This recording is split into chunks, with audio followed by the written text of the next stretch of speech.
आपराधिक घटनाएं हो रही है। आज भी 2 लोगों को गोली मारकर दिन दहाड़े हत्या की। भाई लोगों पे मत कैसे देखते हैं इसे प्रशांत जी? भाई पहले भी हम लोगों ने कहा है कि बिहार में जब तक सम्राट चौधरी जैसे लोग मुख्यमंत्री रहेंगे तब तक अपराध और अपराध मुक्त समाज की चर्चा और बात करना बेमानी है। जब शीर्ष सत्ता के शीर्ष पर बैठा हुआ व्यक्ति ही अपराधी प्रवृत्ति का है तो बिहार में अपराध कैसे रुकेगा? अब चाहे जितनी तरह की बात कर ले, बिहार में अपराध रुकने वाला नहीं है।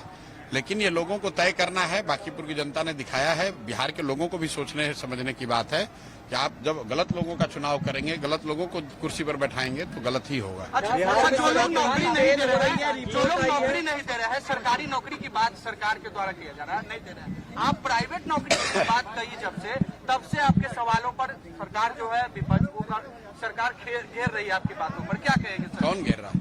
क्या कि 10,000 आदमी को नौकरी नहीं मिलना चाहिए? अरे कैसे? जब दे देंगे तो आप देखिएगा, नहीं देंगे तो आप तब सवाल पूछिएगा कि आप कहे थे आपने नहीं दिया। 10,000 लोगों को बांकीपुर क्षेत्र से 10,000 परिवार के हर परिवार से एक आदमी को कम से कम उसकी योग्यता के हिसाब से प्राइवेट नौकरी मिलनी ही मिलनी है। आपको और विपक्ष को चिंता करने की जरूरत नहीं है। वो अपने क्षेत्र की चिंता करें कि जब बांकीपुर के लोगों को मिल जाएगा तो उनके क्षेत्र के लोग उनसे पूछेंगे कि आपने क्या किया।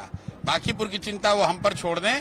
3 वर्ष में जब तक मेरा अभी कार्यकाल है वो नहीं होगा। हमने अभी घोषणा की है, वोट मांगने नहीं आएंगे, लेकिन हर हालत में 10,000 लोगों को यहाँ नौकरी मिलेगी। मांझी जी भी कई तरह के बयान दे रहे, शराबबंदी फेल है।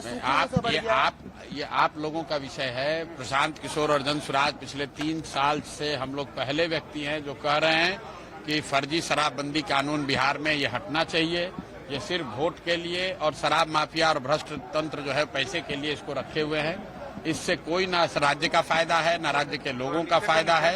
ये पूरी तरीके से शराब माफिया और भ्रष्ट अफसरों का एक तंत्र बनाया हुआ है जिससे बिहार के लोगों का नुकसान हो रहा है, फायदा किसी का नहीं। पलायन रोकने की बात की थी, यही तो कह रहा है। तो आपको ज्यादा समझ में आ रहा है। पलायन रोकने की बात कही थी जब बिहार में जनसुराज की व्यवस्था बन जाएगी और जब बिहार में ना फैक्ट्री है ना ऑफिस है तो नौकरी क्या आपके घर पर पोछा लगाने का मिलेगा? तो स्वाभाविक है कि जहाँ पर फैक्ट्रियां हैं, जहाँ पर कार्यालय है, ऑफिस वहीं पे मिलेगा। या तो वक्तव्य आप पूरा सुनिए और नहीं अगर सुनते हैं तो पीटीआई का झंडा लेकर मत घूमिए।